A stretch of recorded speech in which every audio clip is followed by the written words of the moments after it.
الحمد لله رب العالمين والصلاة والسلام على سيد الأنبياء والمرسلين وعلى آله وأصحابه أجمعين أما بعد فأعوذ بالله من الشيطان الرجيم بسم الله الرحمن الرحيم كل حزب بما لديهم فرحون صدق اللہ العظیم۔ میرے اسلامی بھائیوں، بزرگوں اور دوستوں، عربی شعر کا ایک مصرع ہے وَلِلنَّاسِ فِيمَا يَعْشِقُونَ مَذَاهِبُ۔ اس مصرعے کا آسان مفہوم اور مطلب یہ ہے کہ عشق و محبت میں، الفت و عداوت میں، پسند اور ناپسند میں ہر آدمی کا اپنا ایک معیار ہوتا ہے، اپنا مزاج ہوتا ہے، ہر ایک کی طبیعت الگ ہوتی ہے۔ ایسا نہیں ہے کہ ایک آدمی کو جو پسند ہو وہ سب کو پسند ہو جائے، ہر ایک آدمی کے قلبی رجحان الگ ہے۔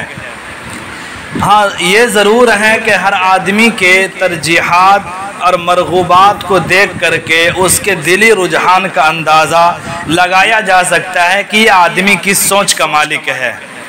جیسے ایک کاشتکار اور کسان کو زمین سے اور کھیتی جوتنے کے آلات سے تعلق ہوتا ہے، ایک لوہار کو آگ کی بھٹی سے اور لوہے سے تعلق ہوتا ہے، ایک حجام اور نائی کو ہر وقت اچھے اور بہترین مشین کی تلاش رہتی ہے، ایک صاحب علم آدمی ہمیشہ علمی کتابوں کی تلاش میں رہتا ہے، ایک صوفی اور ذاکر شاغل انسان ہمیشہ ان کی یہ پسند ہوتی ہے کہ تنہائی ہو، لوگوں کا جم گھٹا نہ ہو، دوستوں کی اناپ شناپ نہ ہو، اللہ کی ضربیں ہوں، اوراد و وظائف ہو، مراقبہ ہو، مکاشفہ ہو، تجلیات کا ظہور ہو، قلبی سرور ہو۔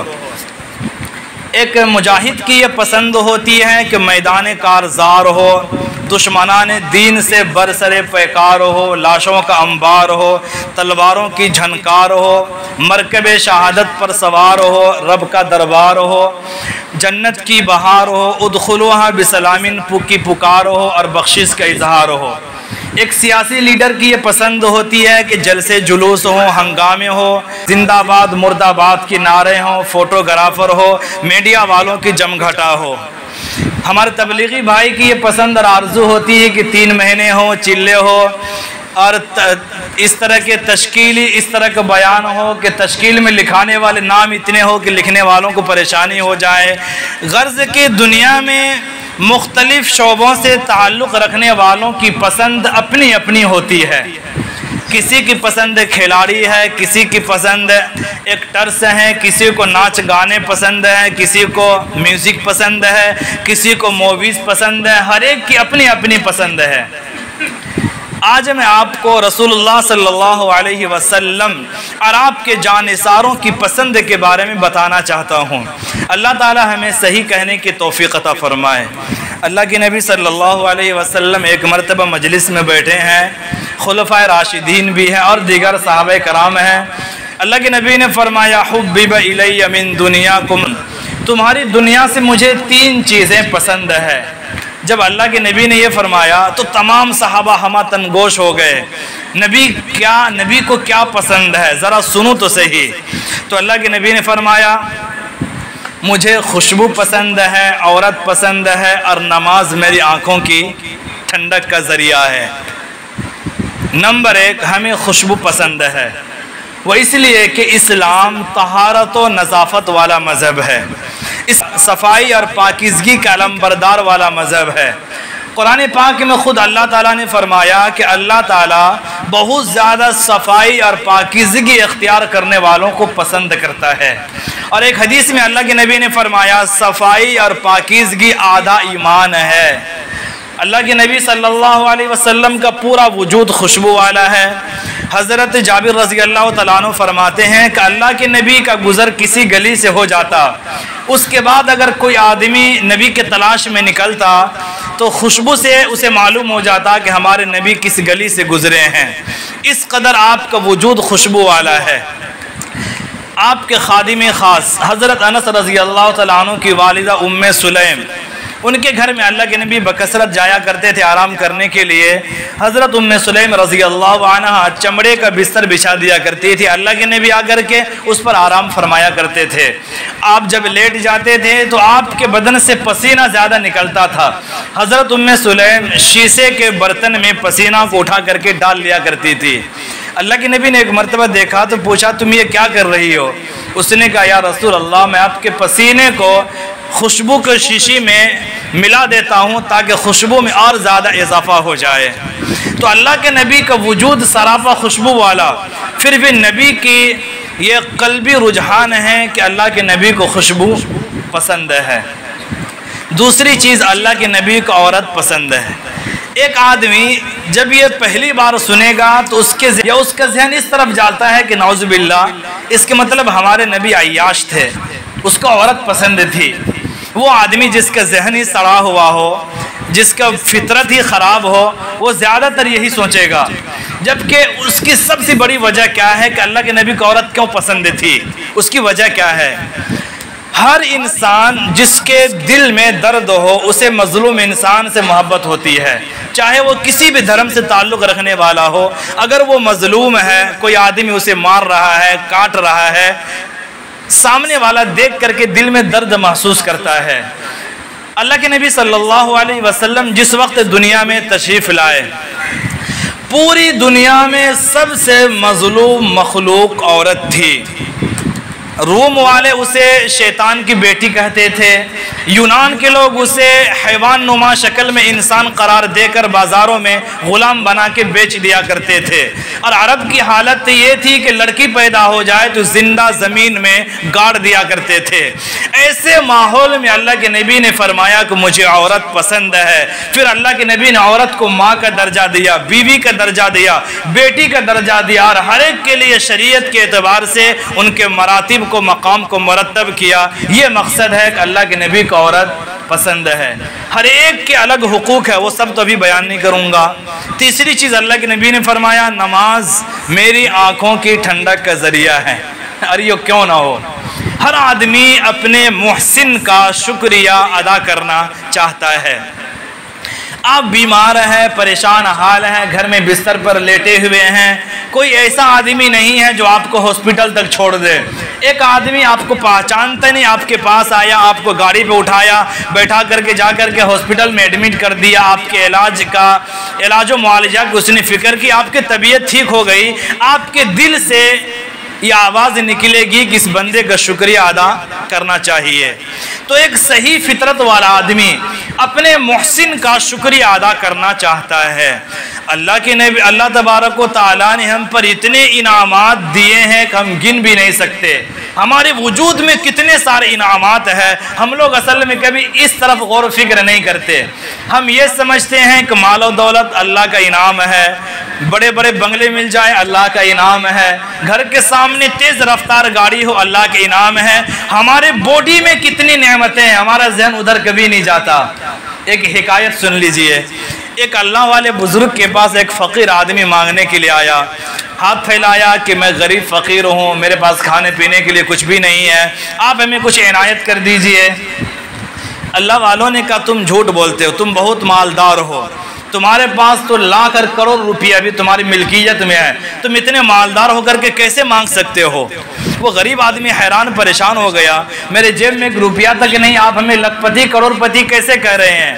اس نے کہا میرے بھائی تمہارے پاس دیکھنے کے لیے 2 آنکھیں ہیں، تم ایک آنکھ نکال کے مجھے دے دو اور جتنی قیمت چاہو میں تمہیں دیکھ سکتا ہوں۔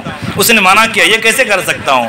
اس نے کہا تمہارے پاس سامان اٹھانے کے لیے 2 ہاتھ ہے، تم ایک ہاتھ کاٹ کے مجھے دے دو، تم جو روپیہ مانگو گے میں دینے کے لیے تیار ہوں۔ اس طرح اس اللہ والے نے جسم کے ایک ایک پارٹ پرزے کی اہمیت کو بتا کر کے ظاہر کر دیا۔ ہر انسان ایک وقت میں کئی لاکھ کروڑ روپیہ لے کر کے بیٹھا ہوا ہے، اور یہ اللہ نے مفت میں ہمیں اتنا بڑا انعام دیا ہے، اور ہمارا ذہن کبھی ادھر جاتا نہیں ہے۔ تو جو اللہ اتنا انعام و اکرام کرنے والا ہو، کیا اس اللہ کا ہم شکر ادا نہ کریں؟ اس شکر ادا کرنے کا ایک طریقہ یہ ہے کہ بندہ دن میں 5 وقت اللہ کے سامنے سر جھکا کر کے اس بات کا اظہار کرے، اے اللہ ہم سراپا آپ کا محتاج ہے، ہر چیز عطا کرنے والے آپ ہیں۔ تو اللہ کے نبی کو تیسری چیز نماز پسند ہے۔ اس کی کتنی ساری فضیلتیں ہیں ہم لوگ دن رات سنتے رہتے ہیں۔ ایک حدیث میں آپ کو سنا کے بات آگے بڑھاتا ہوں۔ حدیث قدسی ہے، اللہ کے نبی کو اللہ نے فرمایا انی افطرضت علی امتی کا 5 صلوات، اے نبی میں نے آپ کی امتوں پر 5 وقت کی نماز فرض کی ہے، اور میں نے اپنے ذمہ یہ عہد لیا ہے کہ جو بندہ بھی ان 5 نمازوں کے وقت کے پابندی کے ساتھ اہتمام سے ادا کرے، میں اپنی ذمہ داری پر اس بندے کو جنت میں داخل کروں گا، اور جو بندہ اس کا اہتمام نہ کرے پھر میرے لیے کوئی عہد نہیں ہے، میری کوئی ذمہ داری نہیں ہے کہ میں اس کے جنت میں داخل کروں یا نہ کروں۔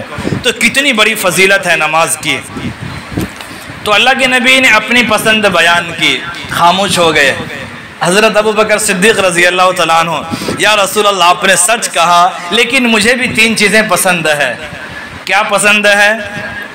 النظر الی وجہک، یا رسول اللہ میری یہ پسند ہے کہ میں ہمیشہ آپ کے چہرے کا دیدار کرتا رہوں۔ سبحان اللہ، وہ چہرے مبارک جس کو حضرت ابو ہریرہ رضی اللہ تعالیٰ عنہ نے جب دیدار کیا تو یوں فرمایا کان الشمس تجری فی وجہک، اے اللہ کے نبی ایسا لگتا ہے کہ سورج آپ کے چہرے پر رواں دواں ہے۔ جب حضرت انس رضی اللہ تعالیٰ عنہ نے نبی کا چہرے کا دیدار کیا، نبی کا چہرہ کتنا خوبصورت تھا۔ حضرت انس فرماتے ہیں کہ اللہ کے نبی کا چہرہ سفید رنگ کا روشن تھا، اور اتنا خوبصورت تھا کہ جب پسینے کی بوند نکلتی تھی ایسا لگتا ہے کہ جیسے کوئی موتی ہو جو چمک رہی ہو۔ اور اللہ کے نبی کا چہرہ کتنا مبارک تھا۔ یہودیوں کا سب سے بڑا عالم حضرت عبداللہ بن سلام بعد میں اسلام قبول کر لیے، جب اللہ کے نبی کے چہرہ پہلی مرتبہ انہوں نے دیکھا، انہوں نے پکار کر کے کہا ان وجہہ لیس بوجہ کذاب، یقیناً یہ کوئی جھوٹے آدمی کا چہرہ نہیں ہو سکتا ہے۔ یا رسول اللہ میری پہلی پسند ہے کہ میں آپ کا چہرے مبارک کا دیدار کرتا رہوں۔ دوسری میری پسند ہے کہ آپ کے حکم پر میں اپنا مال نچھاور کرتا رہوں۔ واقعتاً ابو بکر صدیق رضی اللہ تعالیٰ عنہ نے کتنا مال نبی کے حکم پر قربان کیا۔ حضرت ابو بکر صدیق بہت بڑے تاجر تھے۔ جب اسلام قبول کی آپ کے گھر میں 40,000 درہم تھے، اور جب آپ مکہ سے ہجرت کر کے مدینہ جا رہے تھے اس وقت آپ کے گھر میں صرف 5,000 درہم تھے، مطلب 35,000 نبی کے ذات پر آپ نے خرچ کر دیا۔ اور جب حضرت ابو بکر صدیق رضی اللہ تعالیٰ عنہ کی وفات ہوئی اس وقت آپ کی ملکیت میں ایک جبہ بھی نہیں تھا۔ اس لیے اللہ کے نبی صلی اللہ علیہ وسلم بکثرت یہ بات کہا کرتے تھے دنیا میں جن لوگوں نے مجھ پر جتنا احسان کیا میں نے ان تمام لوگوں کا احسان کا بدلہ دے دیا، لیکن ابو بکر رضی اللہ عنہ نے جو مجھ پر احسان کیا اس کا بدلہ قیامت کے دن اللہ ہی اسے دے سکتا ہے، میں اس احسان کا بدلہ نہیں چکا سکتا ہوں۔ اور تیسری پسند ابو بکر کی یہ تھی یا رسول اللہ میری یہ پسند ہے کہ میری بیٹی آپ کی زوجیت میں رہے، اور یہ اللہ نے قبول بھی کی آپ کی پسند کو۔ آپ کی بیٹی حضرت عائشہ صدیقہ رضی اللہ عنہا نبی کی زوجیت میں آ بھی گئی تھی۔ اصل میں حضرت ابوبکر صدیق کا پورا گھرانہ اسلام کی خدمت میں لگا ہوا تھا۔ آپ کے دو بیٹے تھے، دونوں اسلام میں شہید ہو گئے۔ آپ کے جو بوڑھے ماں باپ تھے فتح مکہ کے بعد اسلام قبول کر لیے، لیکن آپ کی یہ چاہت تھی کہ میری بیٹی ایک آپ کے گھر میں رہ کر کے آپ کی ذاتی خدمت کرے اور جو پرسنل مسائل ہے وہ امت تک پہنچائے۔ اس کے لیے اللہ تعالیٰ نے حضرت عائشہ صدیقہ رضی اللہ عنہ کو قبول کیا۔ اور تمام محدثین کا یہ اتفاق ہے کہ بہت سارے ایسے مسائل ہیں جو امت کو حضرت عائشہ کے ذریعے معلوم ہوا۔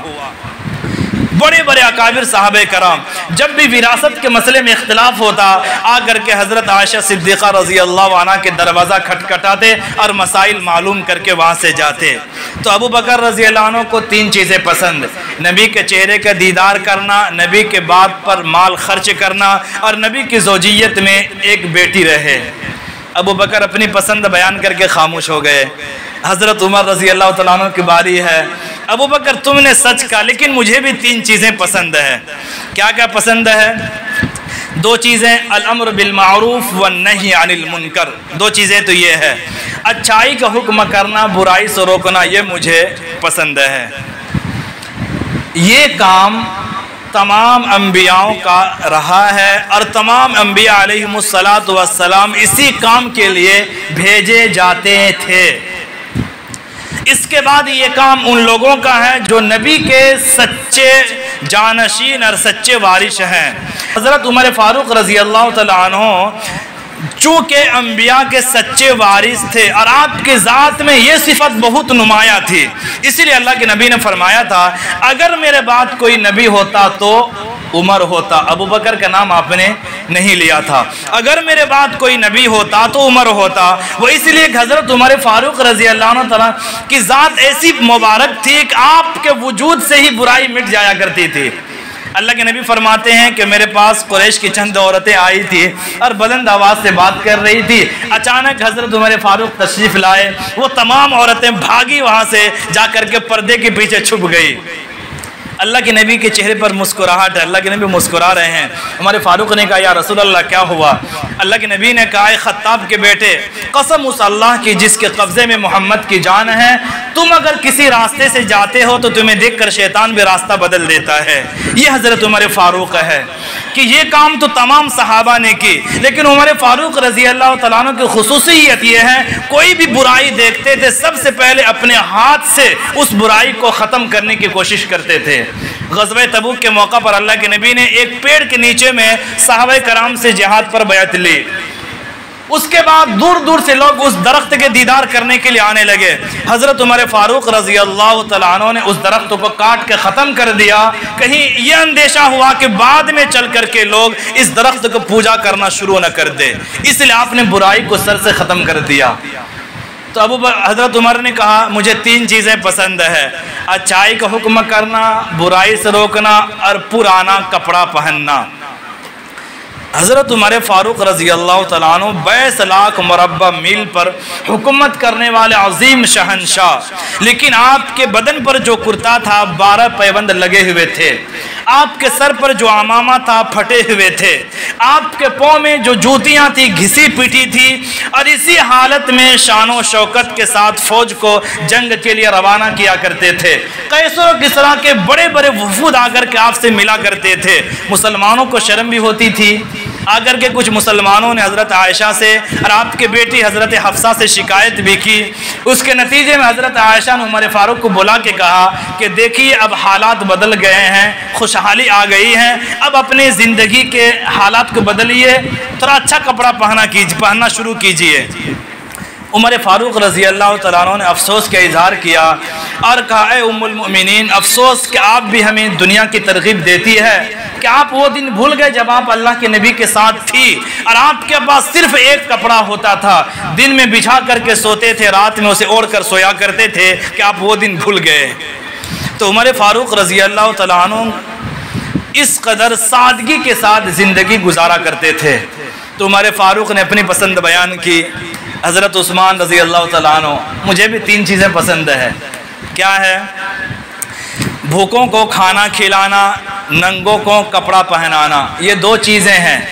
یہ اس لیے کہ اسلام کے ابتدائی زمانے میں صحابہ کرام بہت غریب تھے، بدن پر جو کپڑے ہوتے تھے پھٹے ہوئے ہوتے تھے، اور کھانے کی تو نوبت کئی شام تک نہیں آتی تھی۔ حضرت ابو ہریرہ رضی اللہ تعالیٰ عنہ فرماتے ہیں کہ بھوک کی شدت اس قدر کبھی کبھی بڑھ جایا کرتی تھی کہ بے ہوش ہو کر کے میں زمین پر گر جاتا تھا، کھانے کے لیے کوئی چیز ملتی نہیں تھی۔ ظاہر سی بات ہے ایسے حالات میں بھوکوں کو کھانا کھلانا، ننگوں کو کپڑا پہنانا بہت بڑی عبادت ہے، اور حضرت عثمان غنی کی یہ چاہت ہوتی تھی کہ ہر نیکی میں پہل کرے، اس لیے انہوں نے کہا کہ مجھے پہلے یہ 2 چیزیں پسند ہے کہ میں بھوکوں کو کھانا کھلاؤں، ننگوں کو کپڑا پہناؤں، اور تیسری چیز قرآن پاک کی تلاوت کرنا۔ سبحان اللہ۔ حضرت عثمان غنی رضی اللہ تعالیٰ عنہ کس قدر کثرت کے ساتھ تلاوت کیا کرتے تھے اور کس قدر آپ کو قرآن پاک سے محبت تھی۔ اسی کے نتیجہ ہے کہ جب آپ کے گھروں پر بلوائیوں نے حملہ کیا اور آپ کو برچھا مار کر کے شہید کیا، اس وقت بھی آپ قرآن پاک کی تلاوت کر رہے تھے اور آپ کے بدن سے خون کا قطرہ نکل کر کے قرآن کریم کے ورق پر گرا تھا۔ تو اس قدر قرآن کریم کثرت کے ساتھ تلاوت کیا کرتے تھے۔ دنیا کی واحد کتاب ہے وہ قرآن کہ جس کا دیکھنا عبادت، جس کا پڑھنا عبادت، جس کو پڑھانا عبادت، جس کو سننا عبادت، جس کو سننا عبادت، جس کو سمجھنا عبادت، جس کو سمجھانا عبادت۔ کمال کی کتاب ہے۔ اللہ کے نبی نے فرمایا من قرأ حرفا من کتاب اللہ، جس نے قرآن پاک کی ایک حرف کو پڑھا اس کو ایک حرف کے پڑھنے پر 10 نیکیاں مل گئی۔ اور پھر نبی نے فرمایا الف لام میم، یہ ایک حرف نہیں ہے بلکہ اس میں الف ایک حرف ہے، لام ایک حرف ہے، میم ایک حرف ہے۔ اگر کسی نے الف لام میم پڑھا اس کو 30 نیکیاں یوں ہی مل گئی۔ سبحان اللہ۔ تو حضرت عثمان نے کہا مجھے بھی 3 چیزیں پسند ہے، بھوکوں کو کھانا کھلانا، ننگوں کو کپڑا پہنانا اور قرآن پاک کی تلاوت کرنا۔ اب باری آ گئی داماد رسول حضرت علی رضی اللہ تعالیٰ عنہ کی۔ اس نے کہا عثمان تم نے ٹھیک کہا، مجھے بھی 3 چیزیں پسند ہے۔ کیا ہے؟ الخدمۃ للضیف والصوم بالسیف والضربۃ بالسیف۔ کمال کا لفظ ہے۔ مہمانوں کی مہمان نوازی کرنا یہ مجھے بہت پسند ہے۔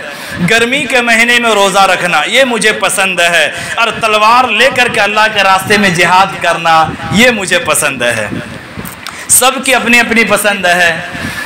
حضرت علی رضی اللہ تعالیٰ عنہ کو مہمان نوازی کرنا بہت پسند، اس لیے کہ عرب کا ایک مزاج تھا کہ وہ لوگ مہمان نوازی بہت کرتے تھے، اور اسلام کی بنیادی تعلیمات میں سے ہے۔ اللہ کے نبی نے فرمایا من کان یؤمن باللہ والیوم الآخر فلیکرم ضیفہ، جو آدمی بھی اللہ پر ایمان رکھتا ہے، آخرت کو مانتا ہے، اسے چاہیے کہ مہمانوں کا اکرام کرے۔ تو مہمان جب آتا ہے تو گھر میں خود اپنا رزق لے کر کے آتا ہے، آپ کا درد سر بننے کے لیے نہیں آتا۔ آپ کا کام ہے کہ مسکرا کر کے اس کے استقبال کر لیں، آپ بھی ان کے رزق سے فائدہ اٹھا لیں گے۔ دوسرا کام، دوسری پسند حضرت علی نے فرمایا گرمیوں کے مہینے میں روزہ رکھنا۔ یوں تو روزہ رکھنا خود عبادت کا کام ہے، اور تمام صحابہ کرام نفلی روزے رکھتے تھے۔ ہم لوگوں نے 20-25 دن پہلے رمضان کے فرض روزے رکھے، اس کی کتنی بڑی فضیلت ہے، لیکن حضرت علی نے فرمایا مجھے گرمی کے روزے پسند ہے۔ اس کی بڑی وجہ یہ ہے کہ گرمی کا روزہ رکھنے میں بہت دقت کا سامنا کرنا پڑتا ہے، اور گرمی کے روزے رکھنے میں نفس امارہ کو زیادہ مارنے میں مؤثر ثابت ہوتا ہے۔ اور حضرت علی رضی اللہ تعالیٰ عنہ چاہتے تھے کہ میرا نفس ہمیشہ مغلوب رہے اور ہماری روحانیت ہمیشہ غالب رہے، اس لیے حضرت علی گرمی کے مہینے میں زیادہ روزے رکھتے تھے۔ اور نمبر 3 جہاد کرنا، اس سے تو قرآن کریم پورا بھرا پڑا ہے۔ ابھی یہ سب نے اپنی اپنی پسند بیان کی، مجلس لگی ہوئی ہے، حضرت جبرائیل تشریف لے آئے۔ یا رسول اللہ آپ 5 کی پسند کو سن کر اللہ نے مجھے بھیجا کہ جا کر کے نبی سے اجازت لے کر کے بات کرنا اور بتانا کہ اگر میں دنیا میں ہوتا تو مجھے کیا پسند ہوتی۔ اللہ کے نبی نے کہا جبرائیل بتا دو تمہیں کیا پسند ہے۔ حضرت جبرائیل نے کہا یا رسول اللہ اگر میں دنیا میں ہوتا تو مجھے بھی 3 چیزیں پسند ہوتی۔ نمبر 1 گمراہ لوگوں کو راستہ دکھلانا۔ حضرت جبرائیل کی پہلی پسند، غور کیجئے، گمراہ لوگوں کو راستہ دکھانا۔ کیوں؟ اس لیے کہ حضرت جبرائیل ہی ابتدا سے لے کر کے آخری نبی تک تمام نبیوں پر وحی لے کر کے آئے، ہدایت کا پیغام لے کر کے آئے۔ اسے پتا ہے کہ ہدایت کی اہمیت کیا ہے، اور اسے معلوم ہے کہ نافرمانوں کا انجام کتنا خطرناک ہے۔ اس لیے انہوں نے کہا کہ میری پہلی پسند یہ ہے کہ میں گمراہ لوگوں کو سیدھا راستہ دکھاؤں۔ ہدایت ہی تو اصل ہے۔ ہم ہر نمازی 5 نماز کی ہر رکعت میں ایک دعا کرتے ہیں اہدنا الصراط المستقیم، اے اللہ ہمیں سیدھا راستہ دکھانا۔ تو حضرت جبرائیل نے پہلی پسند بیان کر دی۔ دوسری پسند حضرت جبرائیل نے فرمایا نیک غریبوں سے محبت کرنا۔ نیک غریبوں سے محبت کرنا یہ تو اللہ کے نبی کو بھی پسند تھی۔ اللہ کے نبی کی حدیث ہے، صحابہ کو فرمایا تھا اگر میں کبھی نظر نہ آؤں تو غریب صحابہ میں تلاش کر لینا، میں وہاں پر مل جاؤں گا۔ لیکن حضرت جبرائیل نے کہا کہ مجھے نیک غریبوں سے محبت ہے، مالدار کے لفظ نہیں لایا۔ ایک آدمی نیک بھی ہو مالدار بھی ہو تو لوگ ان کی دولت سے فائدہ اٹھانے کے لیے بھی محبت کر سکتے ہیں، لیکن ایک آدمی غریب ہے دیندار ہے، اب اگر کوئی انسان اس سے محبت کرے گا یقینی معنی میں اس کی دینداری کی وجہ سے محبت کرے گا۔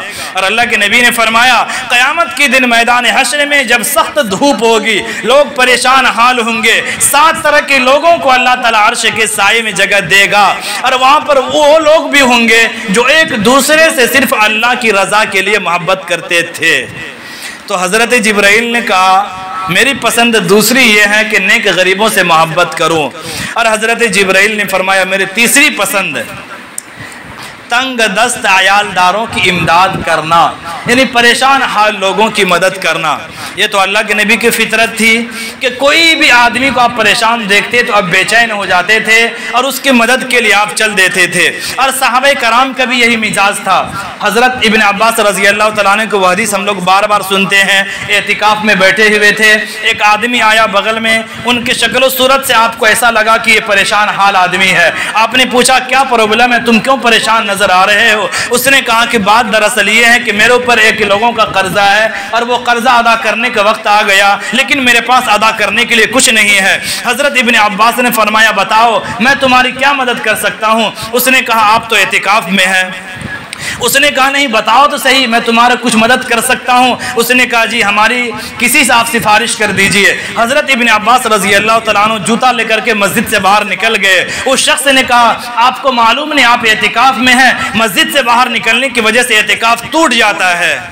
حضرت ابن عباس رضی اللہ تعالیٰ عنہ نے اللہ کے نبی کے قبر کی طرف اشارہ کر کے کہا کہ میں نے اس قبر والے کی زبان سے سنا ہے جو آدمی مسلمان بھائی کے مدد کے لیے قدم بڑھاتا ہے اس کو 7 سال کے اعتکاف سے زیادہ ثواب ملتا ہے۔ تو یہ صحابہ کرام کے ایک مزاج تھا، پریشان حال لوگوں کی مدد کرنا، اور یہ حضرت جبرائیل کو بھی پسند ہے۔ اس کے بعد حضرت جبرائیل نے کہا یا رسول اللہ، اللہ نے مجھے بھیجا ہے کہ اللہ کو بھی 3 چیزیں پسند ہے۔ سبحان اللہ، اللہ کو کیا پسند ہے وہ سنیے۔ حضرت جبرائیل نے کہا اللہ تعالیٰ کو پہلی چیز یہ پسند ہے طاقت اللہ کے راستے میں خرچ کرنا۔ یاد رکھیے اللہ تعالیٰ انسان کی کیپیسٹی سے مکمل واقف ہے، ان کے کمی اور کوتاہیوں سے بھی کمزوریوں سے بھی واقف ہے، لیکن اللہ تعالیٰ انسان کو طاقت سے زیادہ کسی کام کا مکلف نہیں بناتا ہے، اور یہ قانون کو اللہ نے قرآن پاک میں بیان کیا لا یکلف اللہ نفسا الا وسعها۔ اللہ تعالیٰ کسی بھی انسان کو طاقت سے زیادہ کا مکلف نہیں بناتا ہے، اور ہر انسان کو وہ ملے گا جتنا وہ محنت کرے گا، اور اللہ نے فرمایا وَلَيْسَ لِلْإِنسَانِ إِلَّا مَا سَعَى، انسان کے لیے وہی کچھ ہے جس کے لیے وہ جتنا محنت کرے۔ تو اس دنیا میں ہماری یہ ذمہ داری ہے کہ ہم اپنی اصلاح کے لیے اور خدا کے دین کی سربلندی کے لیے اپنی محنت کریں اور اپنی مال و دولت اللہ کے راستے میں لگائیں۔ ہمارا کام ہے اپنی طاقت کے بقدر کر کے دکھا دینا، اس کے بعد نتیجہ اللہ پر چھوڑ دینا۔ ہمارا کام ہے دشمنوں سے لڑنے کے لیے وسائل جمع کرنا اور دشمنوں کے دلوں میں ڈر بیٹھانا، یہ اللہ کا کام ہے۔ ہمارا کام ہے عمل کرنا، ہمارے اعمال کو دخل جنت کا ذریعہ بنانا، یہ اللہ پر منحصر ہے۔ ملک کے موجودہ حالات میں بہت اہم کام ہے یہ۔ ہمارا کام ہے جو ہمارے بس میں ہے وہ کر کر کے اللہ کے حوالے کر دینا۔ ہمارے بہت سارے بھولے والے مسلمان ہیں، ہر سال ووٹ دیتے ہیں، اس سال ووٹ دے کے کیا کر لیں گے، نتیجہ ہر سال وہی آ رہا ہے۔ نہیں میرے بھائی، ہمارا کام ہی ہے اتنا، ہم ووٹ دے کر کے اللہ سے تنہائی میں دعا کریں، نتیجہ اللہ پر چھوڑ دیں، ہمارے حق میں جو بہتر ہوگا اللہ کی طرف سے فیصلہ آئے گا۔ تو اللہ نے فرمایا ہمیں پہلی چیز پسند ہے میرے راستے میں طاقت خرچ کرنا۔ دوسری چیز آنسو بہانا، ندامت کا آنسو بہانا۔ دنیا میں جو بھی انسان ہے اس سے گناہ ہوتا ہے، صرف انبیاء کرام معصوم ہیں۔ انبیاء کرام کے علاوہ اہل سنت والجماعت کا اجماعی عقیدہ ہے کہ صحابہ کرام سے بھی غلطیاں ہوئی ہے، لیکن اللہ تعالیٰ نے صحابہ کرام کو غلطیاں کو معاف کر کے اپنی رضا کا سرٹیفکیٹ ان کے دے دیا۔ اب ہمیں صحابہ کرام کی غلطیوں پر بات کرنے کا کوئی حق نہیں ہے۔ تو ہر انسان سے غلطی ہوتی ہے، لیکن جب غلطی ہو جائے تو اللہ کے نبی نے فرمایا سب سے بہترین انسان وہ ہے جس سے غلطی ہو جائے، اللہ کے سامنے جائے، گناہوں کا اقرار کرے، روئے گر گرائے اور اللہ تعالیٰ سے معافی مانگے، یہ اللہ تعالیٰ کو بہت پسند ہے۔ دوسری چیز، تیسری بات اللہ کو کیا پسند ہے؟ فاقہ پر صبر کرنا۔ یہ صبر خود ایک بہت بڑی صفت ہے۔ اللہ نے فرمایا ان اللہ مع الصابرین، ہم بار بار بولتے ہیں اللہ تعالیٰ صبر کرنے والوں کے ساتھ ہے۔ مسلمان پر دنیا میں مصیبت نہ آئے ایسا نہیں ہو سکتا ہے۔ آپ مسلمان ہیں، آپ کلمہ پڑھے ہیں، آپ نے اللہ کو ایک مانا ہے، اب اللہ تعالیٰ آپ کو اس امتحان میں آزمانے کے لیے مصائب بھیجیں گے۔ ان مصائب میں اگر جو مسلمان صبر کر لے وہ اللہ کو محبوب ہے، اور جو ان مصائب میں لڑکھڑا جائے وہ اللہ کو محبوب نہیں ہے۔ ان آزمائشوں میں سے ایک آزمائش فقر و فاقہ بھی ہے۔ یہ فقر و فاقہ نبیوں پر بھی آیا ہے، اللہ کے ولیوں پر بھی آیا ہے۔ تو اب اگر کبھی ہماری زندگی اچھی گزر رہی ہے، بزنس اچھا چل رہا ہے، کبھی بزنس ڈاؤن ہو جائے، حالات گڑبڑ ہو جائے اور کھانے پینے میں مشکل پیش آ جائے، ایسے وقت میں شکوہ شکایت نہیں کرنا بلکہ صبر کرنا۔ جس اللہ نے آپ کو 30-40 سال تک سکون کا لقمہ کھلایا، وہ اللہ کبھی آزمانے کے لیے آپ کو فقر و فاقہ میں مبتلا کر دے، اس پر صبر کرنا یہ اللہ تعالیٰ کو بہت پسند ہے۔ تو ایک بار میں لوٹا دوں شروع سے۔ اللہ کے نبی نے فرمایا مجھے 3 چیزیں پسند ہے: خوشبو، عورت، نماز۔ ابو بکر نے فرمایا مجھے بھی 3 چیزیں پسند ہے: نبی کے چہرے کو دیکھنا، نبی کے حکم پر مال خرچ کرنا، اور میری بیٹی نبی کی بیوی بن کر کے رہے۔ حضرت عمر نے فرمایا مجھے بھی 3 چیزیں پسند ہے: اچھائی کا حکم کرنا، برائی سے روکنا، اور پرانا کپڑا پہننا، یعنی سادگی کے ساتھ زندگی گزارنا۔ حضرت عثمان نے فرمایا مجھے بھی 3 چیزیں پسند ہے: بھوکوں کو کھانا کھلانا، ننگوں کو کپڑا پہنانا، اور قرآن پاک کی خوب تلاوت کرنا۔ حضرت علی نے فرمایا مجھے بھی 3 چیزیں پسند ہیں: مہمان کی خدمت کرنا، گرمیوں میں روزے رکھنا، اور تلوار لے کر کے اللہ کے راستے میں جہاد کرنا۔ حضرت جبرائیل نے فرمایا مجھے بھی 3 چیزیں پسند ہیں: بھٹکے ہوئے لوگوں کو سیدھا راستہ دکھانا، غریب نیک آدمی سے محبت کرنا، اور جو لوگ پریشان ہیں ان کی پریشانیوں کو دور کرنے کی کوشش کرنا۔ پھر اللہ نے فرمایا مجھے بھی 3 چیزیں پسند ہیں: میرے راستے میں طاقت خرچ کرنا، گناہ ہو جائے تو اس پر افسوس کا اظہار کر کے ندامت کا آنسو بہانا، اور آزمائش کے لیے میں کبھی مصیبت ڈال دوں اور مصیبت کے حالت میں بھی صحیح راستے پر جم کر کے صبر کرنا۔ اللہ تبارک و تعالی ہم تمام لوگوں کو ان تمام پسندیدہ چیزوں کے مطابق زندگی گزارنے کی توفیق عطا فرمائے۔ وآخر دعوانا ان الحمد للہ رب العالمین۔